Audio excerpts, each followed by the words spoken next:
Each week, we're taking you through what's happening in Houston County, Warner Robins, Robins Air Force Base, and your very own neighborhood.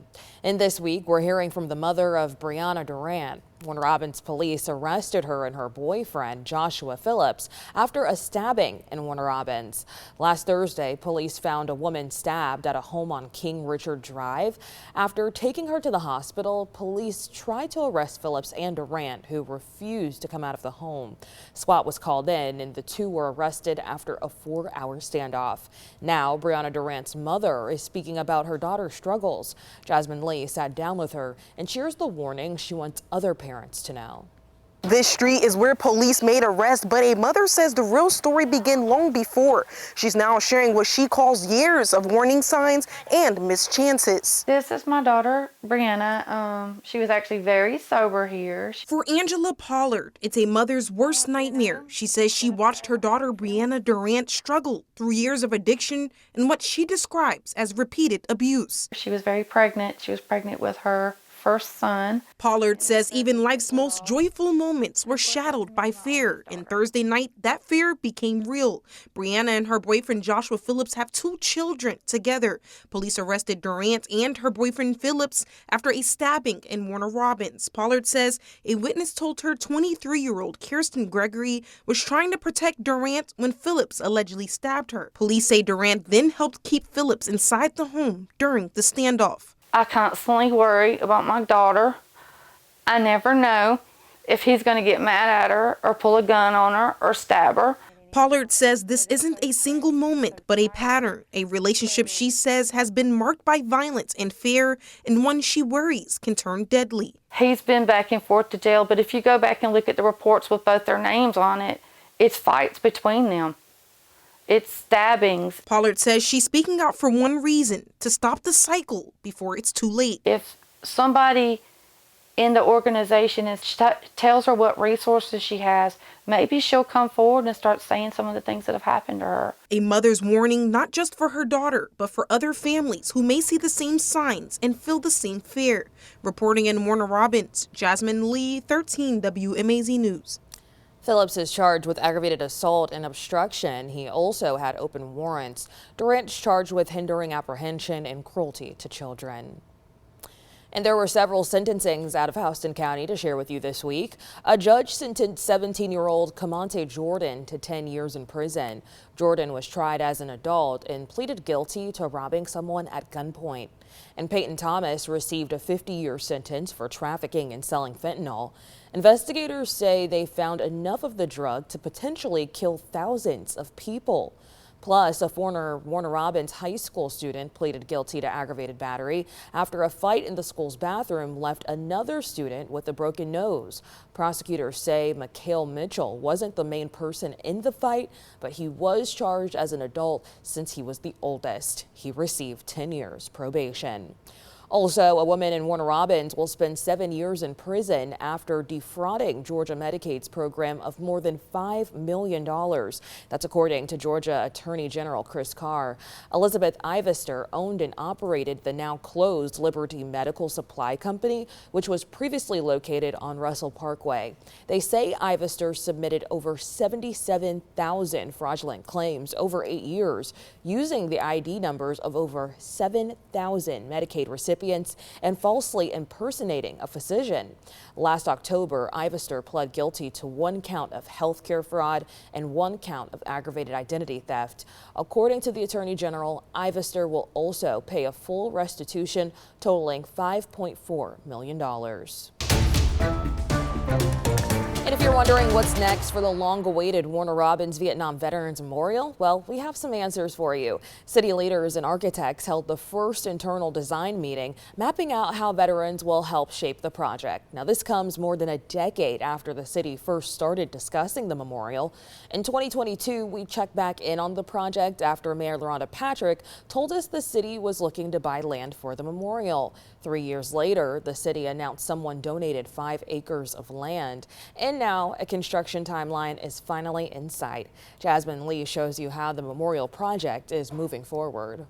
This design process is being led by the people it's meant to honor. Architects say Vietnam veterans' voices will shape how this memorial comes to life.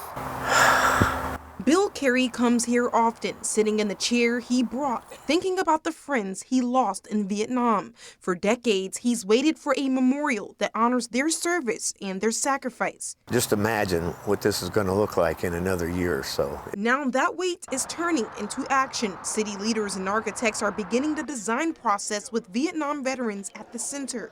Architects will meet with veteran groups, showing them memorials from around the country, asking what works, what doesn't, and what matters most. We're wanting to make sure that this project is done right, designed right. Preston Poozer is helping oversee the memorial project for the city. He says this time, veterans won't just be consulted, they'll lead. Their input will shape every detail, from the design to what stands at its center. Probably going to take about a year of construction. This is not a minor project. This is a major undertaking for the city. The memorial is expected to honor the 1,584 Georgia service members who never made it home. Input sessions will continue through February, with the city planning to go out to bid this fall. We've been kind of left out of the loop for a while. And that's why this moment matters to Kerry. After years of waiting, he and other veterans are finally being asked to help shape how their story is told. We have certain ideas that we'd like to see happen. The most important thing is a granite wall with the 1,584 names on it. And if Kerry could say one thing to the men he served with, the ones who never made it home. I wish you were here. Reporting in Warner Robins, Jasmine Lee, 13 WMAZ News. The city says community members will also get several opportunities to share their thoughts as the memorial takes shape. And if you live in Warner Robins, you could soon have the chance to own your own home if you don't already. The city is about to open the Airman Boulevard Townhomes, its first affordable home ownership project for working families. More than 100 families have already applied since the city broke ground in September. Jasmine Lee takes a first look at how the homes are transforming the neighborhood. Behind me are the Airman Boulevard townhomes, and while the ribbon hasn't been cut yet, city leaders say what happens next is key, getting these homes into the hands of working families. From dirt and construction to completion, the Airman Boulevard townhomes are now ready for families to move in. This is something we need in Warner Robins, and I'm so shocked to see them up already. Back in September, this site was just a construction zone. Now 8 single-story homes stand ready for owners, not renters. A $1.5 million community home investment grant awarded by the Georgia Department of Community Affairs helped pay for it. This project is going to help promote to people that, yes, you can own a home. There are programs out here that'll help you get a home. City leaders say this is Warner Robins' first affordable home ownership development aimed at working families like police officers, teachers, hospital staff, and city employees. To qualify, households must earn less than $78,000 a year, with priority given to those making under $49,000. Louise McBride lived in Warner Robins since the 1970s and says she's amazed to see the homes finished and ready for families. The community has really grown since I moved here. It's been quite some time, but I see so much growth going on. And I see so many people on the streets that affordable housing, some of these people can find somewhere to live now. More than 100 families have already applied for just 8 homes, a clear sign of the demand for affordable ownership in Central Georgia. Reporting in Warner Robins, Jasmine Lee, 13 WMAZ News. The ribbon cutting ceremony is scheduled for January the 21st. If you want to attend, you can head over to the site on Airman Boulevard. They'll be doing that at 10 in the morning. And Houston County Sheriff is launching a program to help kids learn how to handle unsafe situations. The program, known as CHAMPS, will begin a trial semester next week at 2 Houston County middle schools. Elizabeth Hunter shares how the program works and the goal.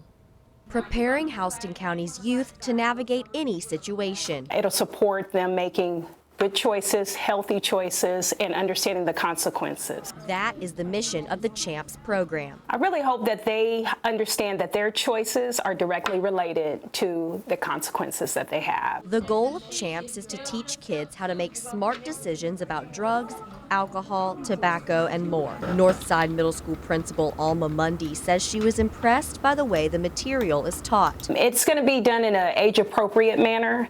It'll be conducted in a manner where the students will be able to relate to it. CHAMPS begins a trial semester next week at Huntington Middle and Northside Middle with nearly 500 sixth graders. It is taught by each school's resource officer. Mundy says she's excited for the students to build a better relationship with their SRO. They're going to understand that he is there to support them, help them as they make the best choices. Houston County Sheriff Matt Moulton says only 4 officers are trained on the program right now. He says they aim to take the program countywide in the fall once more officers get trained this summer. He says these 2 schools were chosen to start the program because of the area they are located. It also focuses on areas of town where we do see more crime.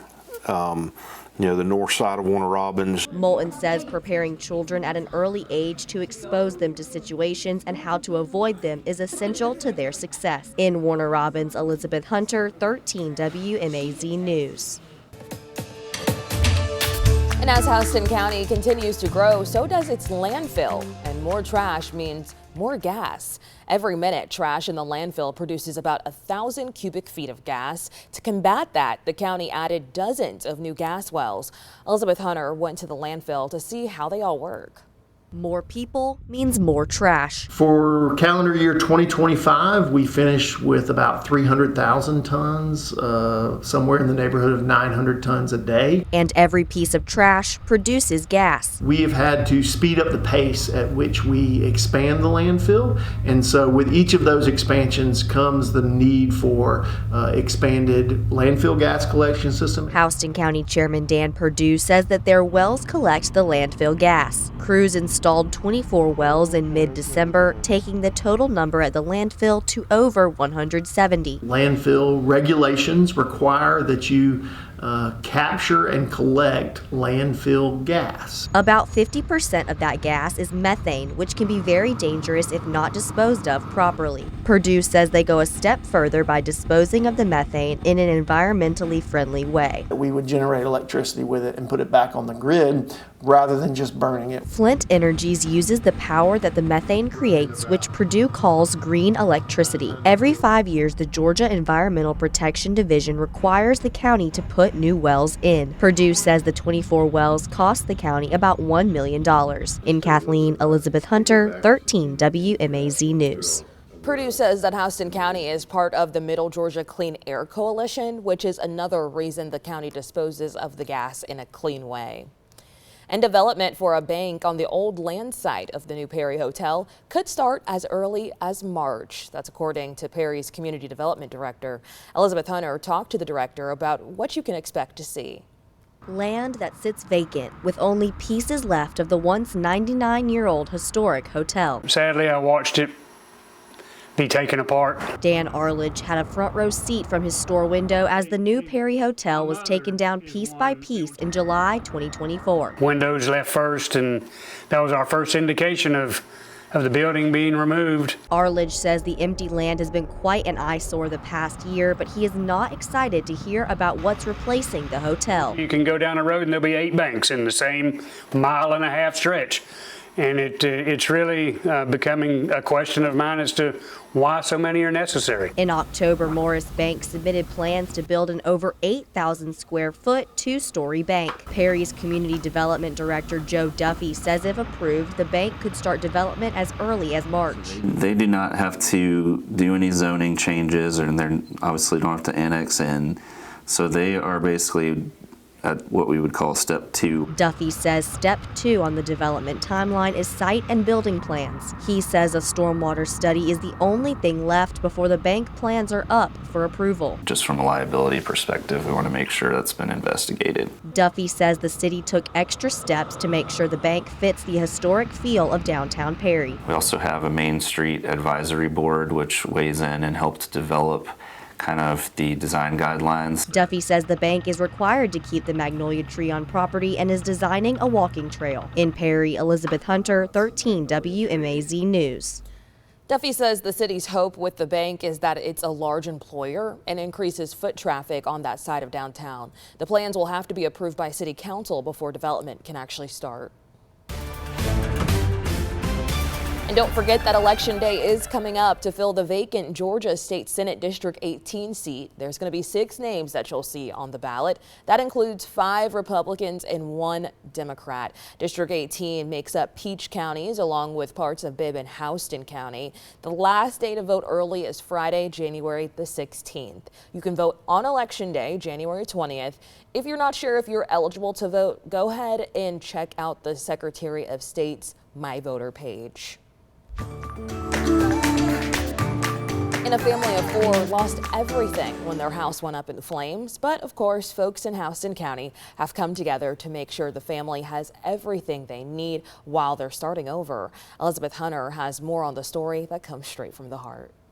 A life-altering moment that takes a split second. Within minutes, it was fully engulfed and they lost everything. Tony Simmons says Gabriella Simmons was at her home with her 1-year-old son when the fire started at around 8 a.m. Monday. She woke up to the fire alarms while she was laying on the couch to see that her couch was on fire with her on it. Tony, who is Gabriella's mother-in-law, says her son was at work and their 5-year-old daughter was at school when the fire started. Simmons says that was one of the worst phone calls she's ever gotten. Honestly, at first, I thought I'd lost them because my son didn't really know. He wasn't clear on, the severity of what was going on. Simmons says it's been a tough week, but she is just happy everyone is okay. I was just grateful that they were alive. There was no loss of life. Things can be replaced, but people can't. Savannah Wood, a family friend, has organized donations like clothes, toys, house goods, and money. It gives me just a realization of how good God is and the fact that so many people have a heart of generosity. Wood says she couldn't imagine what they were going through and wanted to help them get back on their feet. She's standing in their yard watching everything that they've built in this house and all the things they love burn. A fire marshal says the fire was caused by electrical wiring under the house. In Houston County, Elizabeth Hunter, 13 WMAZ News. Wood has a GoFundMe set up and donations are being collected through Southern Santa of Houston County. We have the link to that GoFundMe information on 13WMAZ.com. And in case you missed it, 24 mattresses filled Houston County High School's gym as FAA students hosted a fundraiser. Don't worry, this group wasn't sleeping on the job. Students sold the mattresses to raise money for their FAA programs, or FFA programs that is. Leading up to the event, they learned about business leadership and money management, and students earned a $50 bonus for each sale. They say the experience is already paying off. I feel like it kind of helps me get away from all of the agriculture things that I do because that's pretty much all I do, and it teaches me some other aspects that will affect my future. It's definitely taught me that getting yourself out there and communicating is the biggest part of this fundraiser.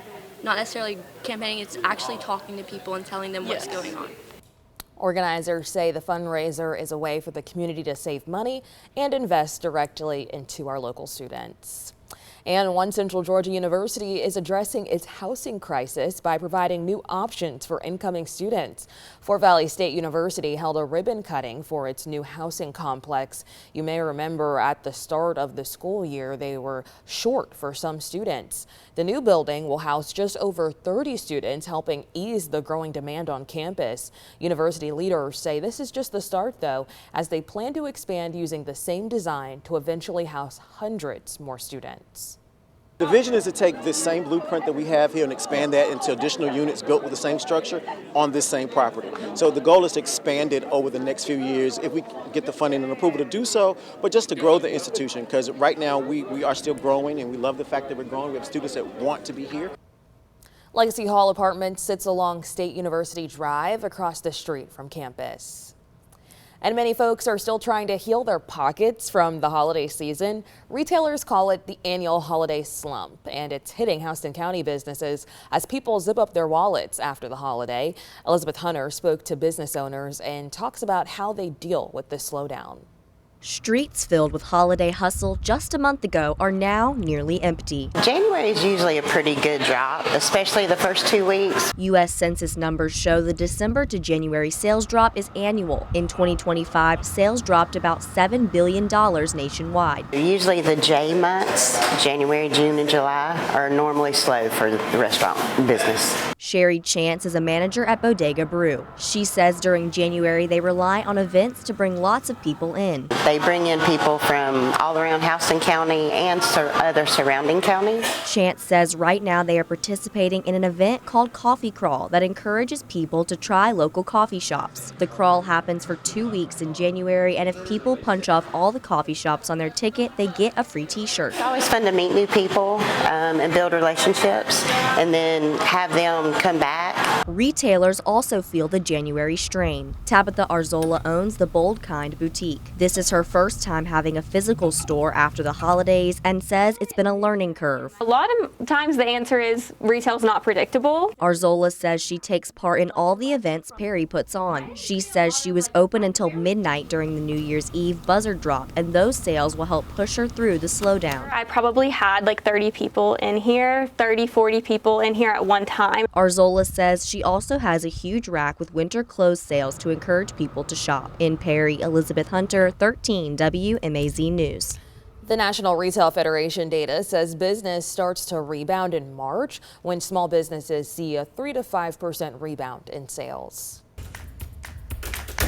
Looking ahead now, Centerville is temporarily closing its recycling center as the city prepares to move and for a major upgrade. The current location on Industrial Way is going to be closed on January the 20th, 22nd, 24th, and 27th. The closures come as the city works to relocate the facility over to Alberta Road. Now, this project is funded by a $324,000 state grant from the Georgia Department of Natural Resources. City officials say the money is going to go towards new equipment and expanded capacity to keep up with growing demand. The new center is expected to open in the spring. And with the cold weather we are experiencing right now, the Haven Hope House in Warner Robins is opening their doors to keep folks warm. Now, they're going to be open Sunday, January the 18th, Monday the 19th, and Tuesday the 20th. Haven Hope House is on Green Street. That's on Warner Robins North Side. And before we let you go, here are some events happening throughout the Robins region. If you're looking to be more active in the new year, here's a weekly opportunity for you. Every Thursday night, the Wellston Center turns into a dance floor. From 6 to 7:30 in the evening, it's open to all ages. The first 45 minutes of this event are catered to beginners. This is a line dancing experience, a soul line dancing experience at that. So you really are going to be moving and grooving. Then the difficulty level is going to crank up. So everyone kind of gets that workout and some fun in. Classes are just $7 a session. You do need to sign up before the class. You can do so by visiting the Warner Robins Parks and Recreation website online, or you can visit in person at the North Houston Sports Complex. Plus, if you're into monster trucks, you can catch a big show at the Georgia National Fairgrounds. Monster Truck Wars is taking over the Reeves Arena Saturday, January 24th and Sunday the 25th. Get your tickets right now on Ticketmaster. Alrighty, that's a wrap on what's happening throughout the Robins region this week. If you have a Houston County story that you want to share with us, go ahead and email us at news@13wmaz.com. And make sure you keep coming back each and every Friday to get all of your Houston County news and the stories that matter to you. Thanks for joining us.